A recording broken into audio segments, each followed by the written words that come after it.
How's it been so far? Ai tino hari koa nā hau, aha koa ngā pēhitanga o tēnei wāhanga o te tau me tēnei mate uruta kei konei tonu te pāri o Ngāti Wai e manaaki ana, e tiaki ana i te haumarutanga o ngā iwi.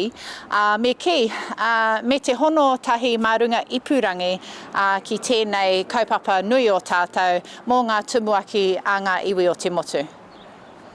Through COVID, lockdowns, traffic lights, how difficult has it made it for our people and to operate hui like this? He tino pakeke, te whakatū hui pēnei.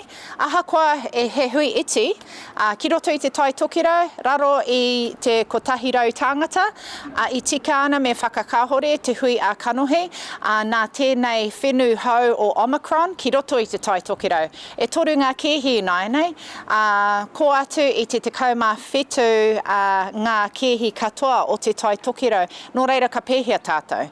Me hui tonu tātou marunga hui topa, me wānanga tonu, engari ko te hiahia ai tikana me hui a kanohi tātou.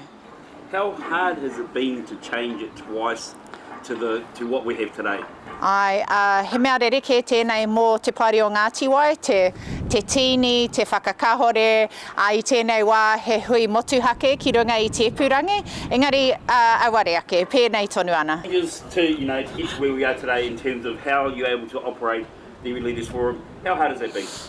He tino pakeke tēnei mō te pāri o Ngāti Wai, ko te tini te kaupapa, me te whakakahore te kaupapa a kanohi nei. Engari kua tai a ipurangi nei, tēnei hui huinga nui mō ngā iwi o te motu. Nō reire, mihi ana ki ngā kaimahi katoa, aha koa ngā rerekētanga o tēnei hui, me te whakakahore i te hui a kanohi mō ngā iwi o te tai tokirau, kei konei tonu te pāri o Ngāti Wai whakatina nāna i tēnei kaupapa o tātou ko ngā wai whakaatata o Ngāti Wai. What was the response like from the other iwi leaders when you made the announcement? E tino tautoko ana ngā iwi o te tai tokirau, ara ko te kahu o Taonui, o tira ngā tumuaki o ngā iwi o te motu. E whakaaro nui ana ngā iwi o te motu, me ngā iwi o te tai tokirau ki te haumarutanga o ēnei o a tātou kaimahi ngā tumuaki o ngā iwi, nō reire tika ana me hui topa. What is the main kaupapa of these 3 days of this hui?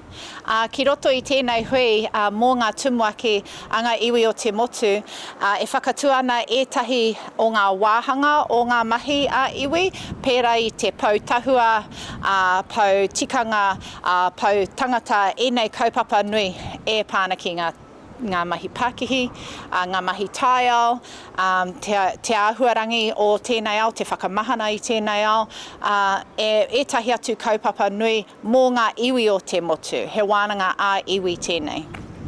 What's been the main positive from COVID for the iwi leaders, for iwi, for hapu, marae and whānau? Ko tētahi painga e kite nei ahau ko te mahitahi. Te mahitahi mai ngā marae, ngā kāinga, ngā hapu me ngā iwi, ki te taha o ngā āpiha o te kāwanatanga, anō ki ngā tari hauora anō hoki. Nō reire, tino mihi ana ki tērā kōkiri ngātahi o tātou katoa. Mo te haumarutanga me te oranga tonutanga o tō tātou iwi. And in terms of being part of and realising that coming together called tahitanga, that whakawhanaungatanga, what does that do in terms of realising true tino rangatiratanga? He mahi nui tēnei e pāna ki te whakakotahi o te whakaaro o te iwi Māori.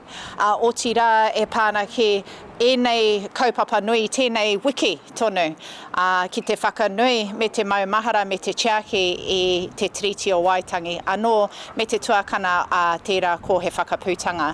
Nō reira, he mahi tēnei, he kōkiri ngātahi tēnei, i nai nei, ko tai ki te wā, ki te wānanga e pāna ki ēnei take nui.